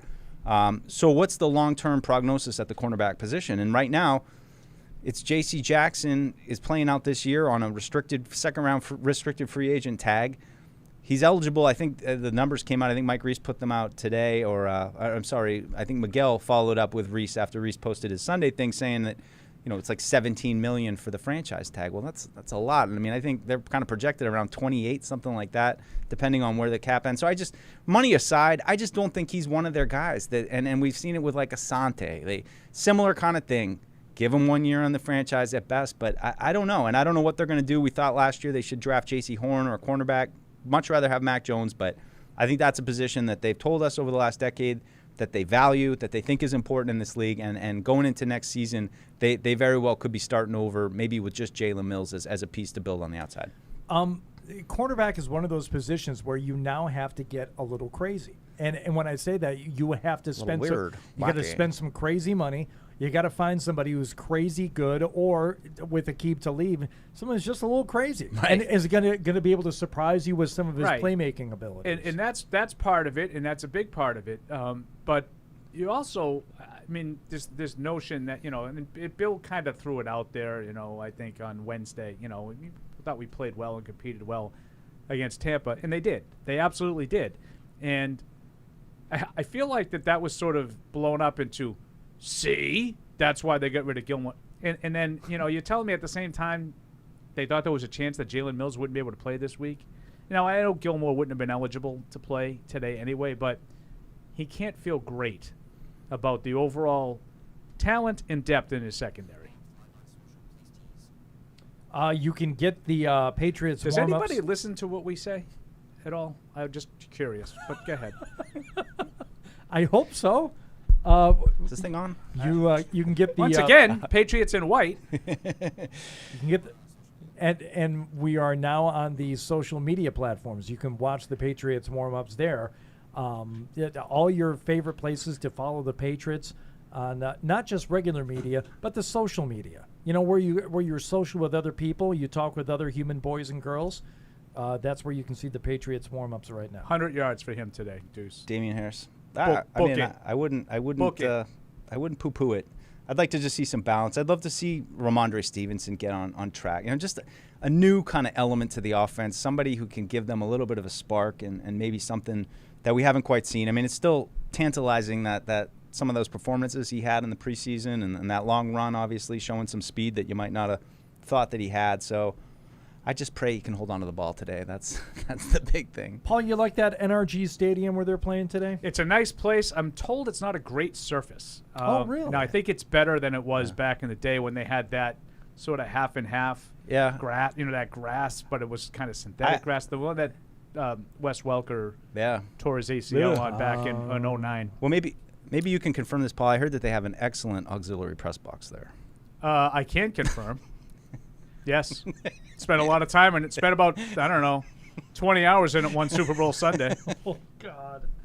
Well, that aside. Big third and long conversion by the Falcons, by the way. Big.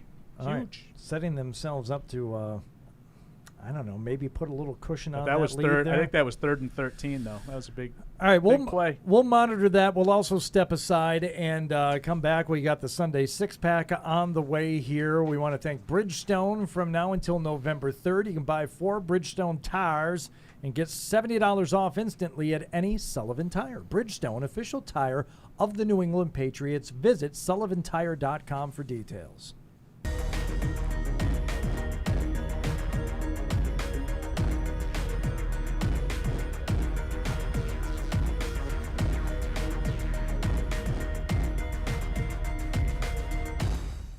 TouchView Interactive is here to support your hybrid learning, distance learning, and video conferencing needs with easy-to-use tools that allow end users to collaborate, interact, and present seamlessly. TouchView Interactive offers a comprehensive line of accessories and software to support your audio-visual needs. Outfit your classrooms and presentation spaces with the future of interactive display technology. Visit touchview.com for more info. Offered by the Oakers Company, celebrating 100 years of service and support. That looks awful. Football's back and it's time to go big. Pepsi pulled pork sandwiches are game day greatness. Now we're ready for game day. Check out some more awesome recipes on madeforpatriotswatching.com. Johnny, euphonic. Join the conversation by calling the Ace Ticket hotline at 855-PATS-500 or email the show at webradio@patriots.com. Well, Paul's pretty good, though. Paul's okay. I just, Rodney was real good. Live from our studios inside Gillette Stadium, here's Hardy.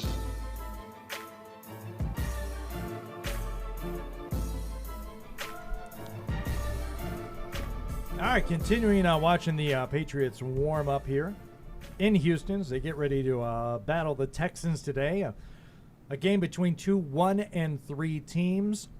Last week talked a little bit about leading up to the game whether or not and really before that the game against the Saints, whether or not it was going to make a whole lot of difference whether this team was 2-2 or 1-3 after 4 weeks. And I said, based on what I've seen from the first couple of weeks, I don't know that I'm going to feel much differently about this team whether they're 1-3 or 2-2. Now, some might even say, ironically, I do feel quite different about what the record would say coming out of this game. I think a 2-3 record shows you something, that the team is, in this for whatever this is for this season. It means you can be competitive, and it means that, okay, all hope is not lost.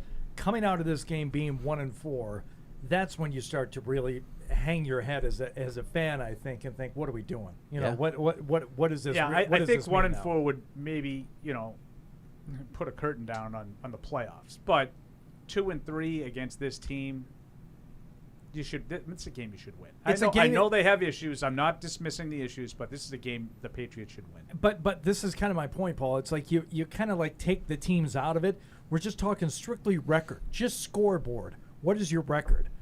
And 1-3, 2-2, it doesn't mean all that much to me. 1-4 versus 2-3, that makes a difference. I to agree. Me. Yeah, it is. It does. It is one of those. It doesn't seem like a big difference, but it is. But you're at that point now where you're a 1-3 team, and those losses, every additional loss now is. I mean, how many seasons did you go here? You saw 2, 3, 4 losses the whole year, and their backs are up against the wall. There's no question, and I mean, I think we're correct to hopefully assume that this backup offensive line can come in and be competent, but. What if they're not? What if they're just as discombobulated as the previous, or more so, and they can't get anything going on the ground? I mean, it's disheartening because you would know that this was maybe a little bit of an outlier in terms of coming at the wrong time when you really need a win and don't want to drop to 1-4. But we'll see how these guys are able to pull it out. Big day for Mac Jones, hopefully, and I think to some extent though also. I think this is a good lesson for Mac Jones to, just understand that every week in the NFL is its own beast. And, even though last week you had your offensive line and it doesn't mean the production is going to be good. And some weeks you're going to have games like this where injuries you're decimated and you need guys to step up. And I think this is just part of life in the NFL and something that he's got to learn. And I guess he's learning it sooner than later.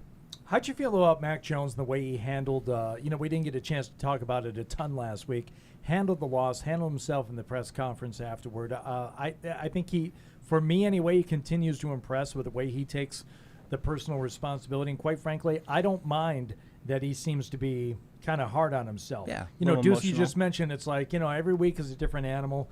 I would rather, if he's going to err on one side or the other, I'd rather have him err on being a little too tough on himself than maybe not taking the losses seriously enough. Yeah, I don't think there's any question that, you look at a lot of successful quarterbacks over the years and they just have that innate competitiveness, that innate chip on their shoulder. And I think that he has that. I think he has that competitive drive and that desire to win that you need for a player to be good in the NFL. You need to be a competitive a-hole. Like you hear stories about Brady, playing some rock paper scissors, and he throws a fit because he loses. That kind of stuff I think is it's annoying in real world when you have to deal with somebody in real life who's that competitive. And you're like, dude, chill. But as a quarterback, I think it's a trait you need to have. And obviously he's stacking experience right now, and every game is a learning experience. You just want to see the team stop beating themselves and get over the hump and pull out a win, because a lot of these games they could have won, and they could have if they had played a little cleaner, made a couple more clutch plays here and there. It wasn't like they're just an embarrassment to the game out there. So I think the amount of work that they put in, I'd like to see them earn it and play that clean game we've been waiting for. Yeah, I would agree with Mike. I think there's a lot of room to grow, but there's really not anything that I could put my finger on that I could say that I don't like about what I've seen from Mac Jones in the 4 games. Now, there's definitely room to improve on the field, but based on what we've seen and what we've heard, I would find it just nitpicking if you're telling me that, well, this is no good or that's no good. I didn't like the way he responded to that question. I think he's a rookie quarterback who seems to have the proper perspective, and I think he's said and done the right things. Yeah, it was kind of funny for me anyway. I mean, from afar, hearing some of the national coverage of him this week. I think somewhat we're in our own bubble. We talk about, and we try to stay balanced and not get too hyped up or too negative. But it was just interesting this week to hear some of the national response to his performance last week, where people were, probably even higher than we were based on that performance, maybe too much so. But it's nice to hear, and it's nice.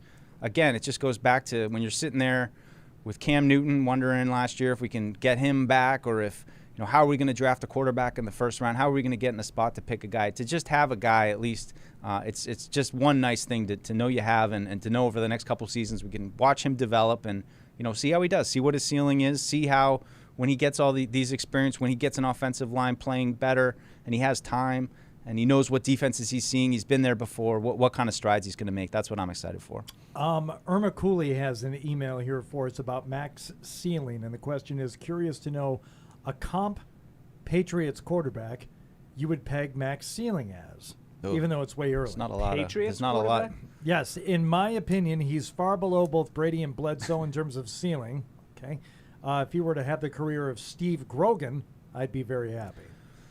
I mean, I've seen some Matt Ryan You know, like that would be like the ideal of, if you of just a limit guy it that's to just Pat's kind of a passing quarterback. Yeah, you don't have but it. I don't know any I mean, Patriots guys. It's like, hard for me to, I'm thinking stylistically too. Right. Like, Yeah. you know, like he's not Bledsoe. it's like Steve Grogan is like, that's not anything close in terms of his style. Right.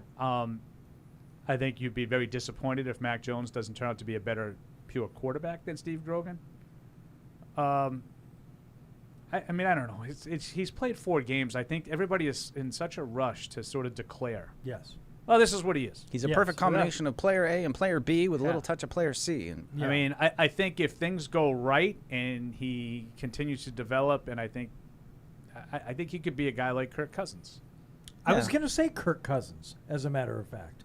Okay. I didn't realize I was going to. No, but I think of Kirk Cousins too as being like, I don't know, maybe a little more physically not as quick as, you know, Mac hasn't shown like a ton yet, but he seems to be a little more, you know, stay puttish than Mac. I don't know. It's 4 games. It's just so hard. It's really, really difficult. We don't know how he's going to respond to everything that's going to come his way. You know, he's Right. gonna have some success. He's going to have some failures. He's going to have some of that within the same game, and then within seasons. You know. Yes. And, you know, how does he respond to all of that? We'll find out. Saw Matthew Slater up on the warm-ups a few minutes ago. We haven't talked did about see that. special teams, how they might factor in today. So I think we should touch on that a little bit. We've got our Sunday 6-pack to get to, so we will do all of that as we come back and finish up the Patriots pregame show, fueled by Dunkin'. That looks awful. Football's back and it's time to go big. Pepsi pulled pork sandwiches are game day greatness. Now we're ready for game day. Check out some more awesome recipes on madeforpatriotswatching.com.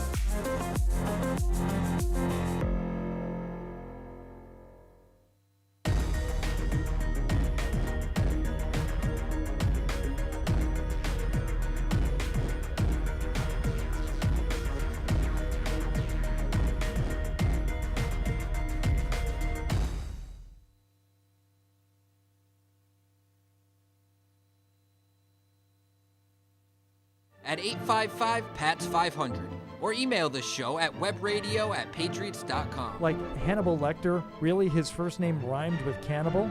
That seems a little too convenient. Live from our studios inside Gillette Stadium, here's Hardy.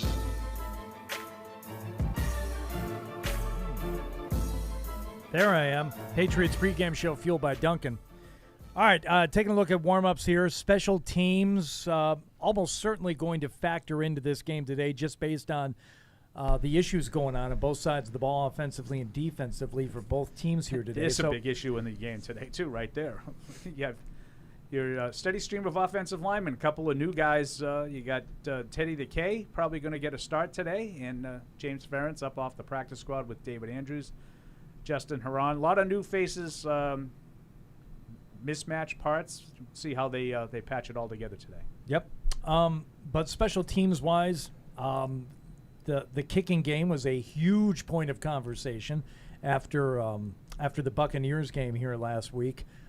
Just very, very briefly, we talked about it a bit in the post game. We can just mention it again here. Your thoughts on the long field goal attempt by the Patriots at the end of the Buccaneers game? Do you think that was the right call, Deuce? No, I go back to what my key was, to be aggressive in that game. And I think that was the decision, the way I would have gone with it, to go for it on 4th down. I do think had they gone for it and not gotten it, I would have been, man, would have loved to at least seen if he could have made it, like that kind of thing. But I think that to win that game, they had to go down to the wire to like I say, be aggressive. And I think that's the side I would have gone with. But I can understand why they went for it, went with the hot leg, so to speak. And it's just disappointing it had to end that way. Yeah, I didn't like the decision to kick the field goal, and for a lot of reasons, but not the least of which was I felt like it was given a lot of time to the opponent to come back and match that field goal and win the game anyway. I thought the best chance to win was to convert the 4th and 3, run the clock down, and kick the field goal as time expired. That was your best path to victory, all right, in my mind. I did not mind it one bit. I will take the 3 points. I know it was a long try, but Nick Folk has been very, very good, very, very consistent. And I am. You know, it's the one guy who's going to be guaranteed. You're asking for points every single game. Let him go out there, give him a shot, and there was going to be time left for Brady, but Brady wasn't having the game of his life. And you're going to have to ask your defense to step up a little bit there at the end. He had scored his last 3 times, and it was going to be the last 4 Mac times. Jones was not hot on that final drive. That is a fair point. The only reason why they were down there in the first place point. was a horrific pass interference call, and he had almost thrown the ball away twice. And Hardy, I would tell you that your line of thought, I think, was shared by Belichick. So I will take that as a win. I will say that. Well, that's if you think he's right. I think he was wrong. I'm gonna share a phrase with you now, Paul. That red sleeves are there. He is. There you go. That maybe you've not heard before. In Bill we trust. Okay, so maybe you should learn that. Paul coined that. Yeah, I should learn that. And, it's somewhat relevant 4 years ago, but it's not necessarily the same. Well, I think it probably was the thinking of the team there at the time in that spot, just based on what they were seeing. You know, you hear a lot from Belichick in the end of game situations. You know, we just felt. You know, and I'm sure analytics played a part, but I think there was something that they saw, felt at the end of that game. You're correct. He mentioned the 2 for 9 on 3rd downs a couple of times. He mentioned he by not saying it, he didn't go out and say it, but he's telling you he didn't think they were going to get it. And to your point, he was 31 for 40. So that's 9 incomplete passes the whole game. 4 of them had just come in those last 2 drives. 9. He was 4 for his last 8 in that game. Yeah, saw a quick shot there of Jamie Collins. Throw it into the end zone. What are you doing? Just playing a little shout out to Escal. He did an article yesterday about Matt Judon. Did a little bit about his story and his rise to the NFL. But it was funny as we were trying to think of a title for his article, and Eric, he's just Mr. Pun, and he was like, "What about the Red Sleeve Diaries?" I thought that was excellent. And Hardy's looking at me like, "What the hell are you talking about?" Matt Judon. Matt Judon always wears the red sleeves. The Red Sleeve Diaries. You remember? Red Shoe you didn't have Diaries, HBO red back in the days. No, nothing. Okay, you never heard of Red Shoe Diaries? Oh, Red Shoe Diaries. Okay, all right. Yeah, now your adolescence is coming back to you. But I don't know that it's. No. I don't all right. know that well, that's why I didn't go with it. Obviously, because I think you made the right call. Some people. Oh, he didn't go with it. He didn't go with it. Judon said that somebody at practice earlier this week had the sleeves on. AP, Adrian Phillips. You need to get permission. Judon, he's hilarious. I every time he talks, it's funny. He brought up the 2019 game against the Ravens when we stomped y'all. It was perfect. He's been a great addition, and I don't know what this defense would look like without him, because he's been really the only consistent guy up there through 4 games. All right, getting some great pictures there. Warm-ups, whether you're watching us on Patriots.com or on our socials, so enjoy those as we get closer and closer to kickoff here of the Patriots at NRG Stadium taking on the Texans today. Red Zone Paul chiming in there a couple of seconds ago. So what are they attempting, a field goal here? The Jets are down 10. Falcons are going to hold on here, barring an absolute miracle. But that last play for the Jets had some interest to the let's say people that aren't necessarily interested in the winner or loser of the game, but more so in how many they win or lose by. What is the line on this? It was game 3. Today? Oh, in a lot of places. Okay. So if they get in there, obviously, and they end up losing 27-24, you could have had some people affected by that. But this is going for a field goal to make it 27-20, and he's got it, I think. Squeeze it. I believe he has it. Yes, he does. So 27-20, 17 seconds, onside kick pending. All right, very good. See, Scott Hansen, not that hard. So it looks like Reese has the interesting offensive line here, according to Mike Reese. Left to right, left tackle Justin Herron, left guard James Ferentz, center David Andrews, right guard Ted Karras, right tackle Yadni Kajust. So the one thing that Mike didn't have was Kajust instead of Durant. So we'll see, as he says, we'll see if that holds come game time. We haven't, so it could be his debut, and it was interesting. We haven't seen any of him at right tackle through the first few weeks when you've had guys filling in for Trent Brown up and down. So Yadni Kajust, after I guess this is his third season now, he will finally perhaps if he's going to play at right tackle like they're warming up, he could make his debut today. All right. So Zach Wilson also doing his best Uncle Rico impersonation on one of those last plays. He kind of did the little flip pass out of bounds there and kind of looked, hey, what do you want from me? It was nice. He took a sack on the play before the field goal, which I think probably eliminated their chances for a miracle here. So onside kick coming. And that is easily recovered by the Atlanta Falcons. Get down. So that'll be that game there in London. So good for the Falcons. They pick up a W. We got a flag on the play. Hold please. Oh, one more little thing to look for. With Mills out, I'm just curious who's gonna start at corner. I mean, Jonathan Jones has really been more of just a slot kind of matchup piece. Doesn't really play early downs. Does Jawan Williams get a chance to start as an outside corner? I think that's one thing to look for on defense. All right. Miles Bryant also in that mix. Yep. If he was good enough to play last week over Williams, you'd think that he'd be a consideration. Right? Yeah. He was active in that game against the Bucs. But I expect to see some Jawan Williams today. Yeah, for sure. And Shaun Wade suffered a concussion this week, I guess, in practice. He was there Wednesday, out Thursday, Friday, so he is not available. Did you guys catch any of the Thursday night game? Very, very I little caught bit. a lot. Seahawks. I caught a lot of the Thursday night game. Probably the most of a Thursday night game I've seen thus far. How about that, Los Matthew? Angeles Rams. How about that Matthew Stafford? He's actually a decent quarterback, and we thought so during his time in Detroit, but turns out he can actually play some football. I don't even know what to say to the Lions fans anymore, other than should be used to it by now. Yeah, the guy can play football, and he could always play football. He just couldn't play for the Lions. That stinks. Everybody, Brady leaving was tough, but at least he won here, and you got something. It's how hard is it to be like you had the guy, you didn't do anything with him, and now he's going to go do it for somebody else. Yes, he's doing it, and he's doing it. All right. Well, there's some other games taking place today. You want to get to our Sunday six-pack here? This is the Sunday six-pack, so kick back and listen to the position. I'm itching to get the picks back. You better bring a big stack. Don't get it mixed, Jack. I came to win it, yeah, this is the Sunday six-pack. All right. Can I interrupt you just for a quick second before you do the read? As much as you want to do. Reese had Kajust at right tackle, Yes, did he not? he did. Phil Perry has him at left tackle. Which probably would make more sense if this was left to right, because I think we wanted Teddy K on the left. So if that's incorrect, and it's as Phil wrote it, which is the reverse, I think that would actually make more sense to me. Yeah, I just think it's interesting that they watched warm-ups. Okay, and now Reese is saying they're flipping their O-line and confirms what Phil has. So left, right, who's to say which direction is which? He's just kind of... Who's to say which is right or left? We'll find out soon enough here as the two teams get ready to kick off in Houston, but we have other games to talk about first. First, Matt Morrell, can you tell us what happened last week and what the season totals are? Everybody went 1-1 last week out of our Sunday two-pack. And let's see. Hardy, 14-6.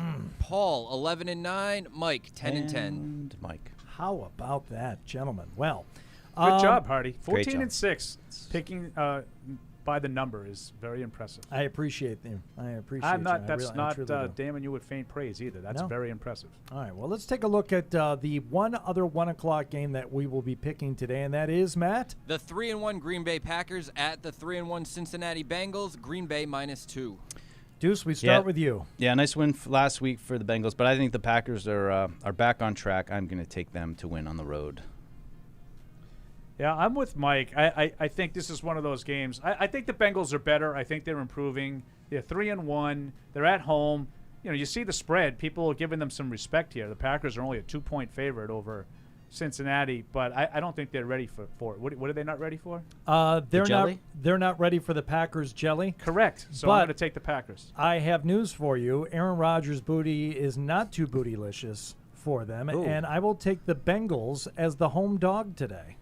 That's why he's 14-6. He's got a feel for He's got a feel for things. Numbers. Numbers. Not me. Not Numbers. me. 5, 15, 75. What about 3? That's a good number. Moving on to the 4 p.m. games, we have the 3-1 Cleveland Browns at the 3-1 Los Angeles Chargers, the LAC -2. Paulie Paul. Love this game. I'm going to take the LAC at home to keep it going. I think Cleveland is very good. I think they're a little banged up, and I'm going to take the LAC at home. Dogs in general have been good this season against the spread, and especially this Chargers team, which I don't hate. So I will also take them, even though they're not a dog. They're laying the 2 points today. But 2 points against the Browns, it's not giving a lot of respect to the Chargers. No. And I think they are capable of winning this game by a touchdown. Yeah, love what Justin Herbert is doing in his second season. This is kind of a battle of AFC up-and-comers. Who's legit? Who's going to take a step back? I'm going to pick the Chargers like you guys. All right, we're all on the Chargers side on that game. Next, we have the 2-2 Chicago Bears at the 3-1 Las Vegas Raiders. Vegas -5.5. I tell you something. Vegas having some issues this week. Some email issues. There's some turmoil on that team. I don't know if Coach Gruden has lost the locker room yet, but he's got to be on the waiting list. I do not like the Raiders laying 5.5 today. I'm not in love with the Bears, but they are 3-1 for a reason, so I'll take the Bears today. Yeah, Justin Fields. I'm going to stick with the Raiders. I think that they are still a pretty explosive team, and yeah, it is a lot of points. I'm going to lay them though. The Bears are 2-2. I don't know if that'll change your pick. But I'm going to take the Raiders anyway. I think the Raiders are just a much better team than Chicago. Oof. Although I love the fact that they're sticking with Justin Fields. Let him get some experience. Going to make a ton of mistakes. Those athletic quarterbacks that don't have a ton of experience haven't learned. You started with Zach Wilson. I think Zach Wilson, same kind of guy, still running around, still trying to do too much at times. I think you'll see that from Fields too. But this is how you get that out of him. You got to give him the experience. I like it. I'll stick with the Bears. They can lose this game 24-20, and I still win. Next, we have the 2-2 San Francisco 49ers at the 4-0 Arizona Cardinals. Arizona -5. Paulie Paul. Let's see. I think we're up to Mike. Right? Back to me. Yeah, back to me. Love what Arizona's doing. Obviously, they're the only undefeated team left in the league. Jimmy G is out, so it's going to be Trey Lance. I'm going to take the Cardinals to go 5-0. I will lay the 5. For that reason, I'm taking Arizona as well. I think the Cardinals are due for a letdown, but I think the fact that Trey Lance makes his first start today probably helps avoid that. I think you guys are both right on this, except RJ 14-6. No, RJ Bell called that the square play this week with Arizona laying those points, and I know he gave a bunch of reasons why that I don't remember, but I remember that I was going to stick with it, so I'm going to take the 49ers. Sunday Night Football, we have the 3-1 Buffalo Bills at the 2-2 Kansas City Chiefs. KC -3. Paul, you go first. I am going to take Kansas City. I think their offense sort of figured some things out last week. I really like the Bills and how they're playing. However, I think their defense has been much better than it was last year. I'm going to go with the home team on Sunday night and say they're more desperate. They need this win more than Buffalo. Buffalo will be just fine if they lose. I could see this one pushing, but I'm with you, Paul. I like the home team on a Sunday night, so I'll take the Chiefs. Yeah, I got to go with Kansas City. Buffalo is playing well, but I think they got to kick it into gear, and this is the perfect kind of game to get their attention focused, rematch of last year's AFC Championship. And wrapping it up with the 1-3 New England Patriots at the 1-3 Houston Texans. New England -8. I'm not laying 8 points to anybody right now. I will take the Texans. I will lay the 8. I think it's going to be close, though. Curious how the Patriots are going to produce in the red zone. Per Paul's key, how much running can Ramondre Stevenson do? But I will take the Patriots low 20s, 23-13. Yeah, I'm going to take the Patriots as well. Similar kind of game Mike's talking about. I think the one area that worries me a little bit is I think Houston is capable of coming up with some stops in the red zone, might lead to some field goals. But I just think that the Patriots will be able to move the ball in this game consistently and get into the red zone multiple times, and that's enough. 26-13 Patriots. All right. I'm going, my final on this one is 22-16. Yeah, I think low 20s to teens is about where everybody's been. But I'm excited to see if Yadi Kajust has anything at left tackle. I think, it's kind of an open door for him to get an opportunity. He had a great camp. If he's going to play left tackle, Isaiah Wynn, he just hasn't been reliable through these seasons. I think it might be a little bit of an opportunity for Kajust to. It's a good point. Win some more time. Yeah, he plays well. You look ahead, not only the rest of this season, but you look ahead, and Trent Brown's probably not going to be here next year. Isaiah Wynn will be in his final year of his 5-year rookie deal. Yadi Kajust can earn himself some playing time. He can earn a position today if he plays well. So what else do we want to see in the game today? We've had this as kind of like a recurring question through the first 4 weeks. Aside from the win for the Patriots today, what is it that you want to see from this team today? I think just cleaner football. Just limit the mistakes. Just show me what this team is when they're not beating themselves, and the other team isn't. Now maybe the Texans could be another Jets, 4 interceptions, that kind of thing. But I just want to see a clean game from them. Just don't beat yourselves. Show me what you got when you're not putting yourself in a hole every other possession. Yeah. Okay, it's a team that I think when we came into the season, a lot of us felt like would be led by the defense. They had some veteran pieces in place on defense. They can dominate. This is an offense that this defense should dominate. So that's what I want to see. I want to see a smothering defense that doesn't allow a lot of, 10-play, 65-yard drives and hold them to a field goal. I want to see thorough defense from top to bottom today. I'd like to see a couple of big splash plays from the special teams today. I think this game could be, based on what the Patriots are dealing with on the offensive line and based on what the Texans' issues are, it could be, some real lackluster 3-and-outs on both sides of the ball, and you could have some doldrums taking place. Just for my own entertainment's sake, let's see some splashes, preferably from the Patriots, from their special teams unit today.